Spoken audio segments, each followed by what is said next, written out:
Hi, everybody. Welcome to the Bible study. I was asking God what we should go for the Bible study. God is telling me Peter and fish, Peter and fish. So I got the uh, Peter and the caught of fish, and let's dive in. We are when Jesus and the miraculous catch of fish. And afterward, Jesus appeared again to his disciples by the Sea of Galilee. It happened this way: Simon Peter, Thomas, also known as Didymus, Nathanael from Cana of Galilee, and the sons of Zebedee, and two other disciples were together. So this is a time when Jesus died and resurrected and started showing to different people. They showed to the crowd, they showed to the one on the road. They still he's appearing here and there and showing to some of his disciples.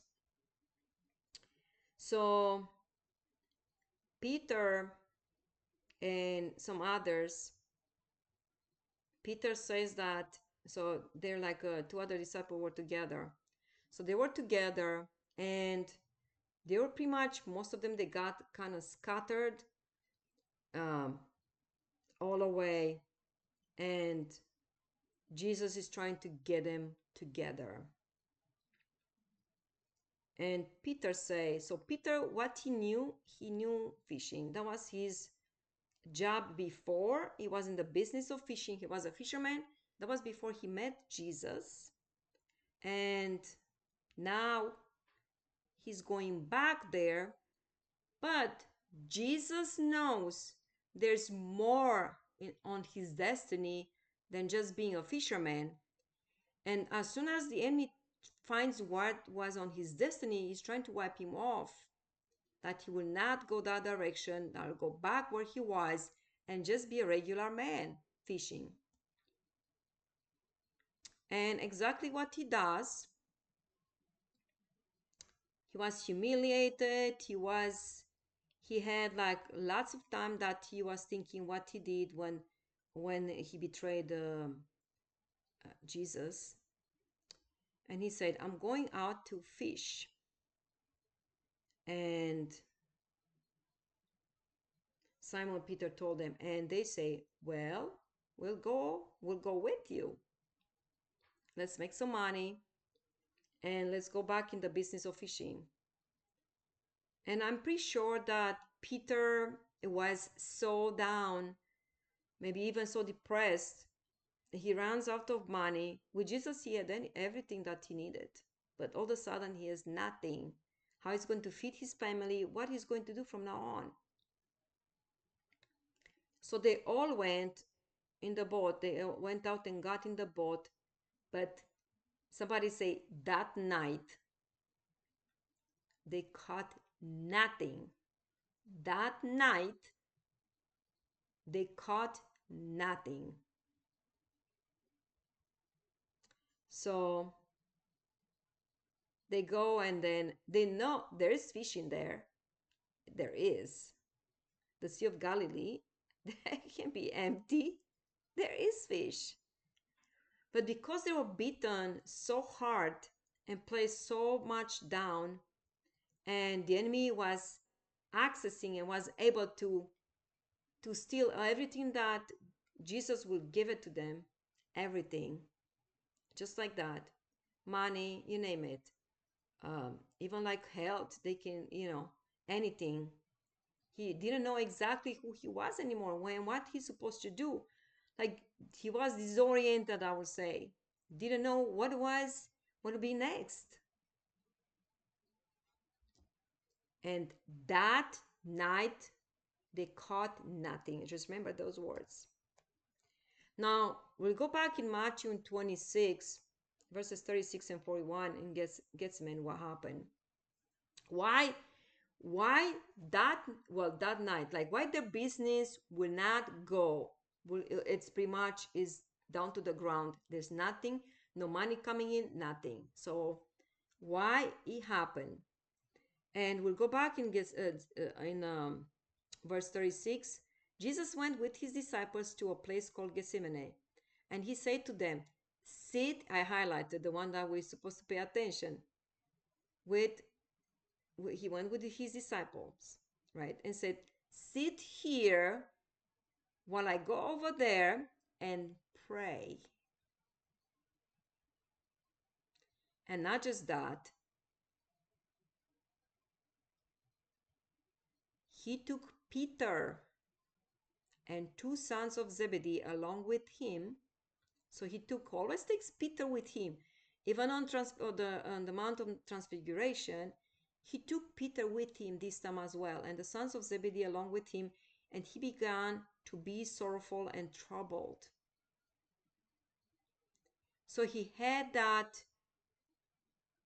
We have sometimes when trouble comes, God gives you the same thing. It puts in your heart that something is not right, something is going to happen. Don't you have that kind of feeling that something is going to happen and you have to stay away, or start praying or do something that will not come over you?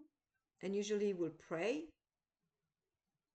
and he felt that maybe much deeper than we do, because then when that feeling is, the enemy has something on you much deeper. It could wipe you and your family, just if you're not praying.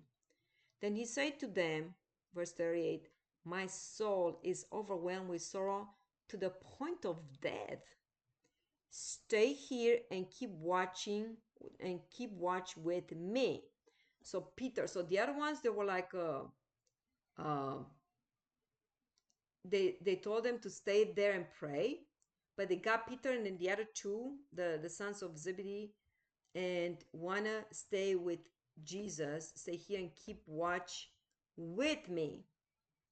Okay.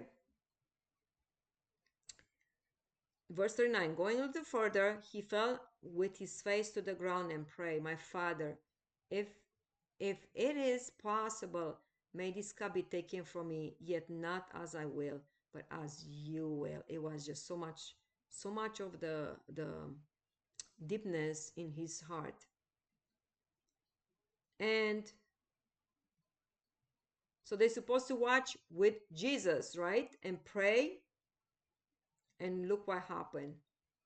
Verse 40. Then he turned to his disciples and found them sleeping. Because the enemy comes at that time. It could be 3 o'clock in the morning. It could be 4 o'clock in the morning. When you are just so tired, when your body wants to rest. But God wants you to wake up and pray. And that's your time when you're supposed to get up and pray early in the morning or 5 o'clock.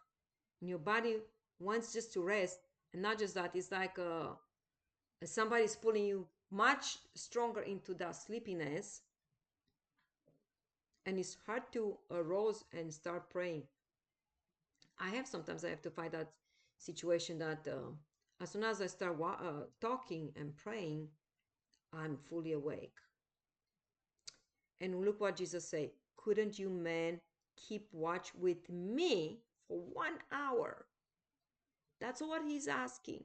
1 hour of prayer when it comes from the night to the morning. That's a critical hour. He asked Peter, couldn't you men keep watch with me for 1 hour? He asked Peter because he knew what is going to happen. And verse 41, watch and pray so that you will not fall into temptation. The spirit is willing, but the flesh is weak. So since even Jesus was tempted when he started his ministry, then why his disciple wouldn't be tempted maybe in this time? And that's what he asked, to stay with him and pray. And then all of a sudden he turns around, everybody's snoring. And guess what? And then that was when the enemy came to attack them. They They were not strong enough. They didn't pray to God. They were not ready. They were not prepared for what is going to come.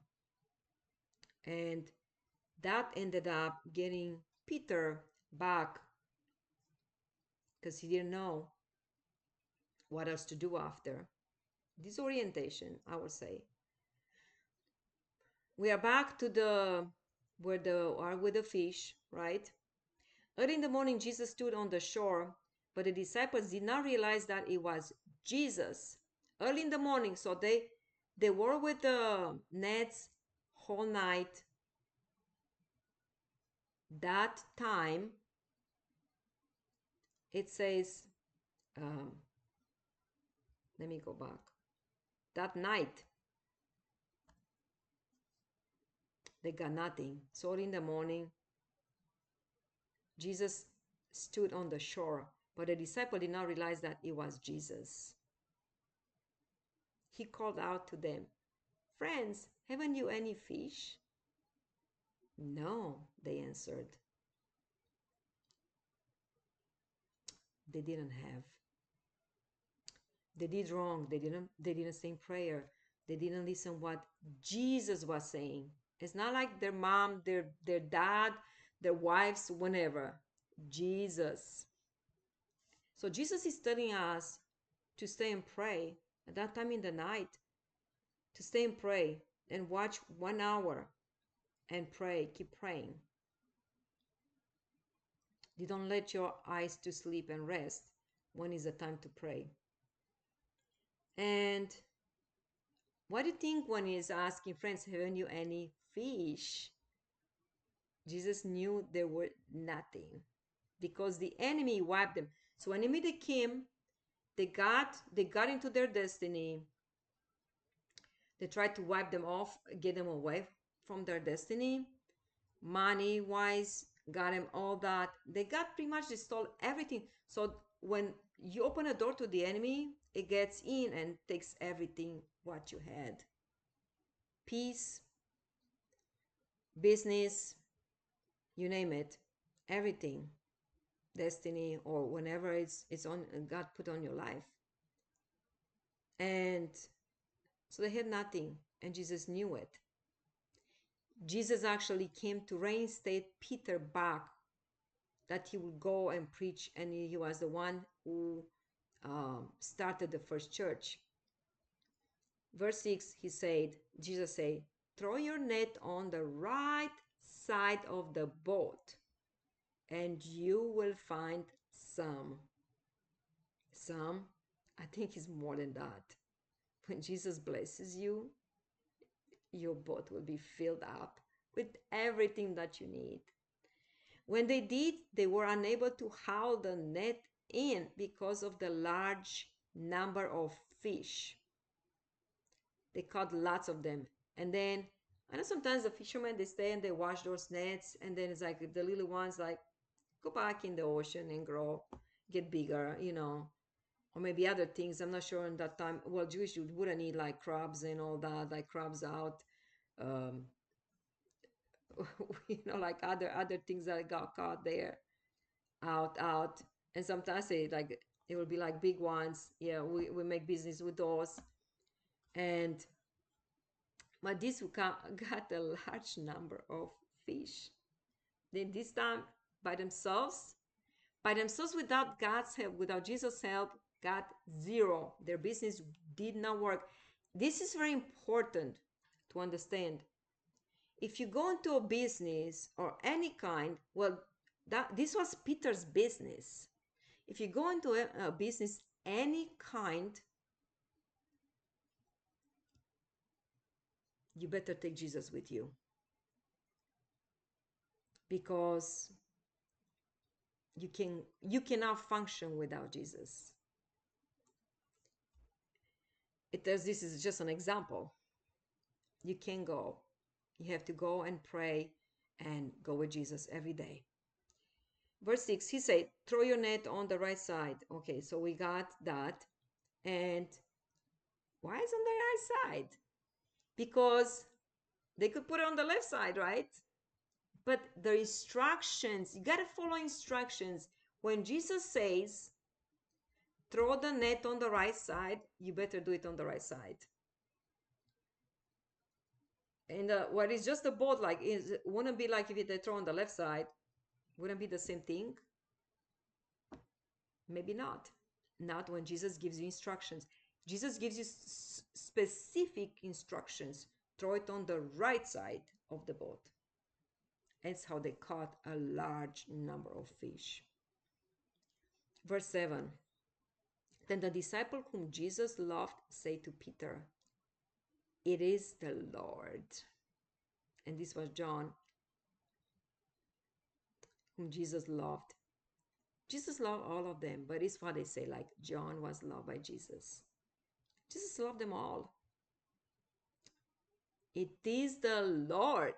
As soon as Simon Peter, like he clicked in his mind, like, it is Jesus. As soon as he heard him saying, "It is the Lord," he wrapped his outer garments around him. Why? You can't present to a king, the Prince of Princes and Lord of Lords, with no outer garments. You can't present yourself. So he knew that as he unwrapped everything else of everything, he was just a regular person. He wrapped himself with the outer garments to present to the king. You gotta wrap yourself. As a king go like just in underwear, can you? I don't think so. You have to actually, to go to present yourself, you have to, go to the church, right? You have to look decent, pleasant to the eyes. Take care of yourself. Don't have like all the hairs all sticky whenever, like you gotta present yourself because you go in the house of the Lord. But this, it's like he was unwrapped by all his power, what Jesus would give it to him. He was just unwrapped, and all of a sudden he realized, like, Jesus is here. I gotta put my things on now. I'm entitled. Jesus will reinstate me. I'm entitled to be reinstated for what I'm going to do. He probably didn't even realize that. Also, garments, I say, well, put them that would cannot present to the king with just nothing. I would say, or maybe, just underwear. Because probably was, whole night, it was daytime, and sometimes they take those outer garments that the water will not just keep going on them. It was maybe away, but it's very significant here. And not just that, he did not take the garments out. He put it on and jump in the water. Wouldn't people would do the opposite when you go to the beach? You actually take your garments off and you get in the bathing suit, right? And then you jump in the water. But he did the opposite. He wrapped himself in outer garments around him and jumped in the water. Wow. I said two things. He realized, like he didn't even know at that time what he was doing, but he can't go to the king without the garments on. And secondly, he was unwrapping himself, was he was depleted by the enemy or everything.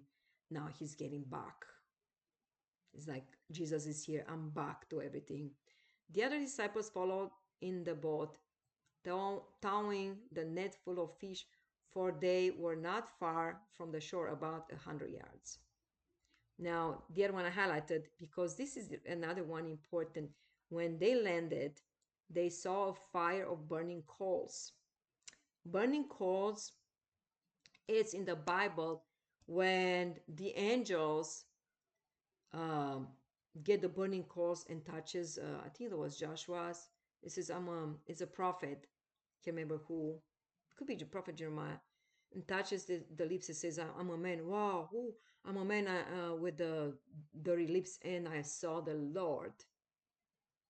And the angels is touching from the burning coals and puts it in his mouth, and the sin was taken away. And so that's one of the thing. The fires of burning coals. The burning coals is taking their sin away, as it was in the Old Testament, and then revealed. It was in Isaiah. I saw the Lord sitting on the throne. Um, but one of the prophets was with burning coals, and it says, "Who of me? Yeah, Isaiah. Who of me? I'm a man with the dirty lips," and then the angel comes. Yes. When they landed, they saw fire burning coals there with fish on it.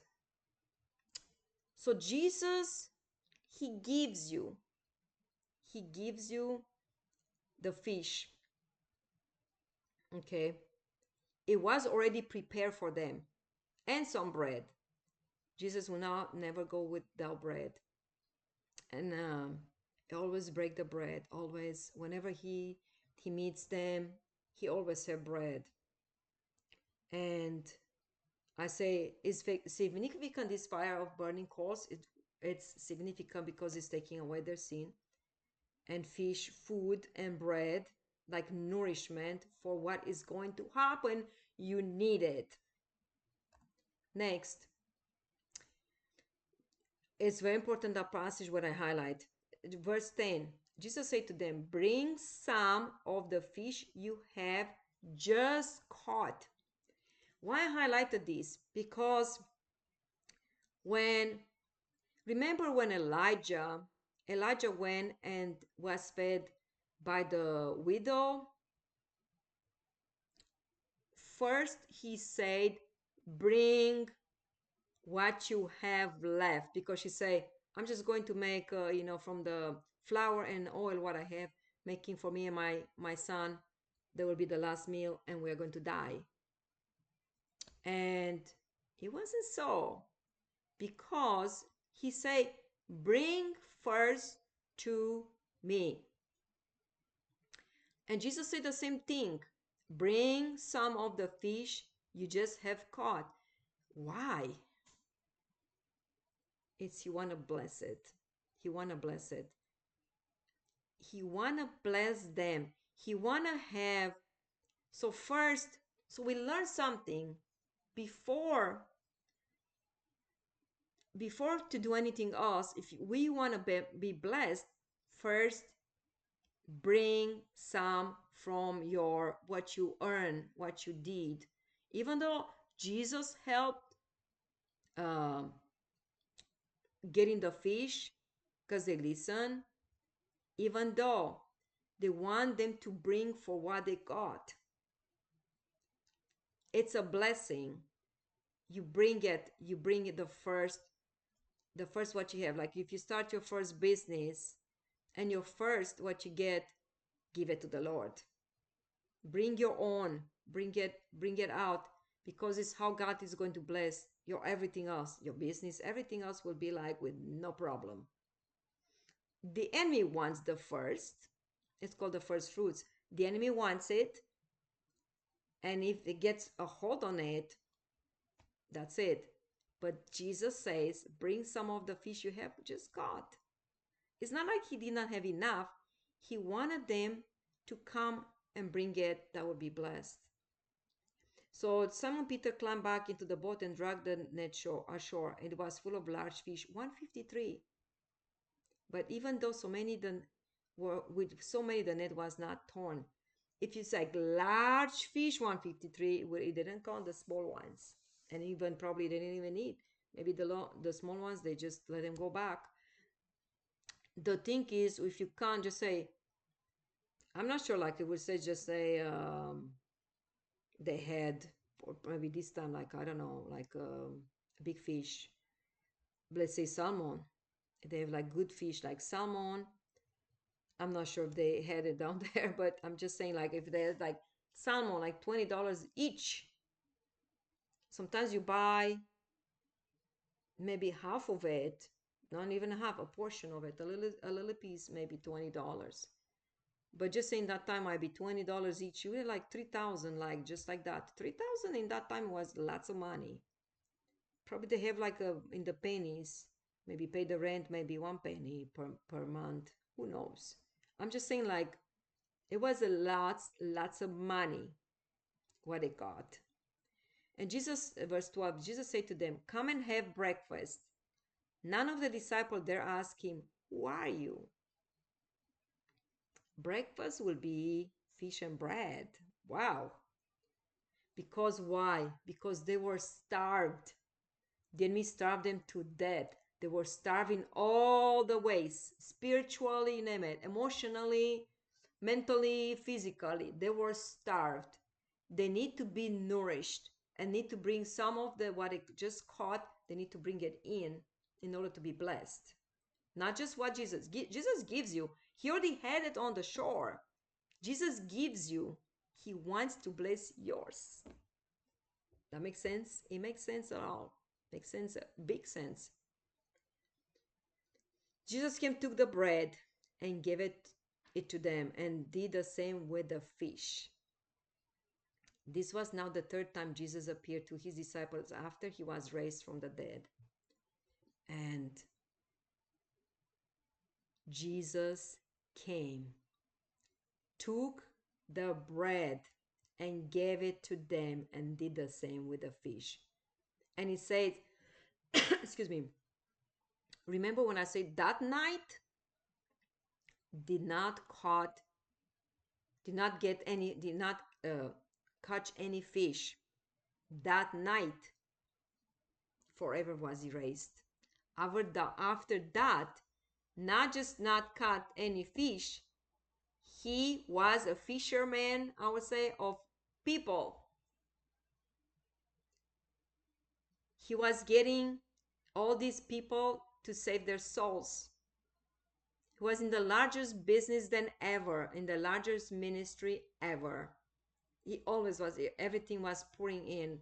It's just like a turnaround, like a flip around. And from that night, everything, after that night, everything turned around. Now, it's nice when Jesus feeds us. It's very nice. It's nice. You like it. Jesus will be like, Jesus would like to nourish you. It's what I found because I had a situation before. In order to fight this, what we are into, and to get out of it and move on in the ministry, we have all these evil coming to get you off. And I'm pretty sure if Jesus will not come, a raven will feed you because Jesus has control over everything. If not, maybe a donkey feed you, or I'm just saying will be other animals will feed you. I'm not sure what they have in that time. Anything, any animal, any bird will feed you. God can send people, can send you from all places. They will feed you. But here, Jesus came in person to feed them, to bless them, to feed them, because it says you need that nourishment. As you take it in, and all this blessing will just going to pour out of you for the people that you need to ministry. So, but Jesus came. Don't you want Jesus to come to you? And that night that you were struggling with getting your business all situated, or whenever you are facing, it's over. It's behind you. That night, it's gone, far gone. Jesus, look at verse 13, came and took the bread. And whenever you need it, which his bread is pretty much his flesh, because he died and resurrected, and he came. This was the third time when they saw him, when appeared to his disciples, took the bread, which was his flesh, and gave it to them. Right? It signifies his flesh. His flesh. Jesus came, and for you, that night is behind, because Jesus came for you as well, for your business, for everything that you're dealing right now. And that bread that represents his flesh will get you to go, and not just propel you like that. You have to, sometimes you have to pull back when the spring is there, you got to pull a little bit back. And this was their time when they pull actually back, when Jesus came and launched them into their ministry. They never lacked anything. Whenever they went, they were invited, like they ate, they were like treated, you know, they had food, they have everything they needed because Jesus came and that night was over. Wow. I hope you enjoy this Bible study as much as I enjoy it. Till next time, I say goodbye. Goodbye now.